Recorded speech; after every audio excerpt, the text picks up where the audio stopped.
महासागर के दक्षिणी छोर पर स्थित तकरीबन 285 एकड़ में फैला एक द्वीप कच्चातीवू इन दिनों काफी चर्चा में है और इस चर्चा की वजह है पीएम मोदी का किया गया एक ट्वीट।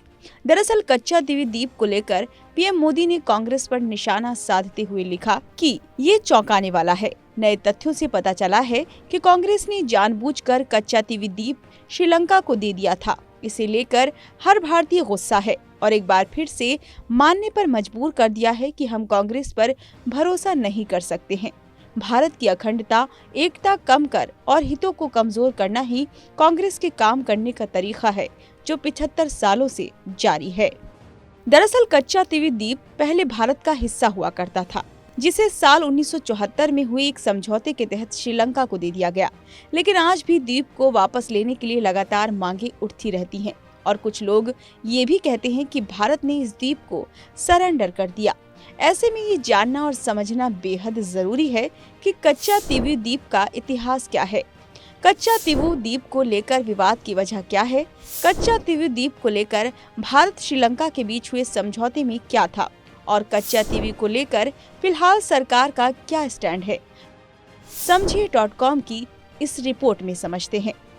कच्चातीवू द्वीप श्रीलंका में नेथुनथीवू और भारत में रामेश्वरम के बीच स्थित है, जो तकरीबन 285 एकड़ में फैला है और ऐसा माना जाता है कि 14वीं शताब्दी में हुए एक ज्वालामुखी विस्फोट के बाद ये द्वीप बना। शुरुआती दौर में इस पर श्रीलंका के जाफना साम्राज्य का नियंत्रण हुआ करता था। हालांकि 17वीं शताब्दी तक आते आते इसका कंट्रोल राजा रामनथ के हाथों में चला गया। उस दौर में यहाँ एक चर्च का निर्माण भी कराया गया और भारत से हर साल हजारों लोग इस चर्च में प्रार्थना के लिए जाते रहे हैं। हालांकि इसके अलावा इस द्वीप पर ज्यादा बसाहट नहीं थी। तमिलनाडु और जाफना से मछुआरे जब इस क्षेत्र में मछली पकड़ने जाते तो यहाँ रुका करते थे। ब्रिटिश राज के दौरान ये मद्रास प्रेसिडेंसी का हिस्सा बन गया। इस घटना के बाद 1921 में इस द्वीप पर हक को लेकर पहली बार विवाद जन्मा।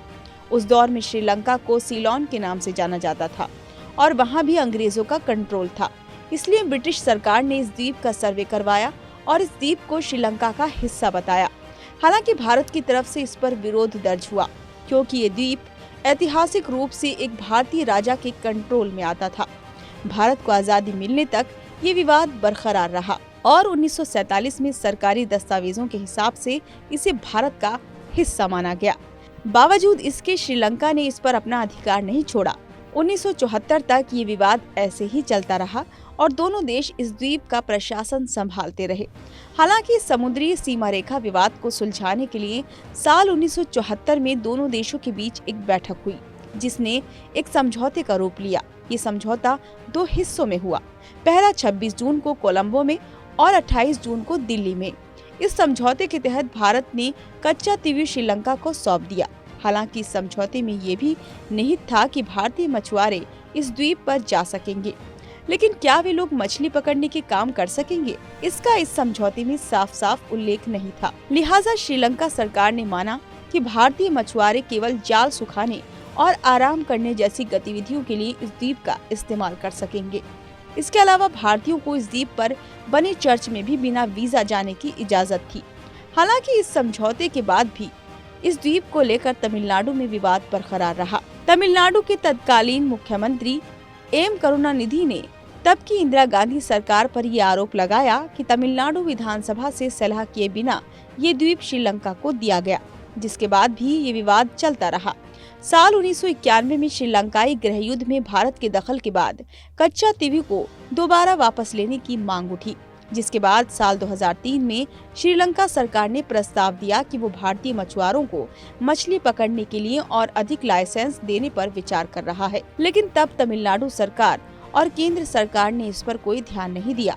साल 2009 में लिट्टे का खात्मा होते ही इस मुद्दे ने तूल पकड़ना शुरू किया।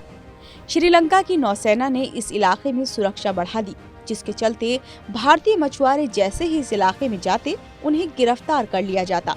गिरफ्तारी की घटनाएं लगातार बढ़ने लगी, जिसके बाद साल 2008 में AIADM के नेता जयललिता इस मामले को लेकर सुप्रीम कोर्ट पहुंची। उनकी तरफ से दलील दी गई कि बिना किसी संविधान संशोधन के सरकार ने भारत की जमीन किसी और देश को दे दी।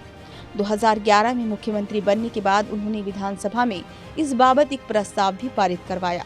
हालांकि साल 2014 में इस मामले पर सरकार की तरफ से दलील देते हुए अटॉर्नी जनरल मुकुल रोहतगी ने कहा कि कच्चा तीवु द्वीप एक समझौते के तहत श्रीलंका को दिया गया और अब ये अंतर्राष्ट्रीय बाउंड्री का हिस्सा है। आप इसे वापस कैसे लेंगे? कच्चा तीवु वापस लेने के लिए आपको युद्ध लड़ना होगा। इस घटना के एक साल बाद साल 2015 में श्रीलंका के तत्कालीन प्रधानमंत्री रानिल विक्रमसिंघे ने एक बयान दिया, जिसमें उन्होंने कहा कि अगर भारतीय मछुआरे इस इलाके में आएंगे तो उन्हें गोली मार दी जाएगी। उनके इस बयान का पूरे तमिलनाडु में जोर शोर से विरोध किया गया। दरअसल कच्चा तीवु द्वीप का ये मुद्दा मछुआरों की रोजी रोटी से जुड़ा है। ऐसे में तमिलनाडु की राजनीति में हमेशा से ही चर्चा का विषय रहा, लेकिन अब पीएम मोदी के हालिया बयान के बाद ये मुद्दा और जोर पकड़ेगा। हालांकि कच्चा तीवु द्वीप का ये मुद्दा दो देशों से जुड़ा है, इसलिए इस पर भारत सरकार एक तरफा कदम नहीं उठा सकती। ऐसे में दोनों देशों के बीच बातचीत से ही इस मुद्दे का हल संभव है, जो आज भी जारी है।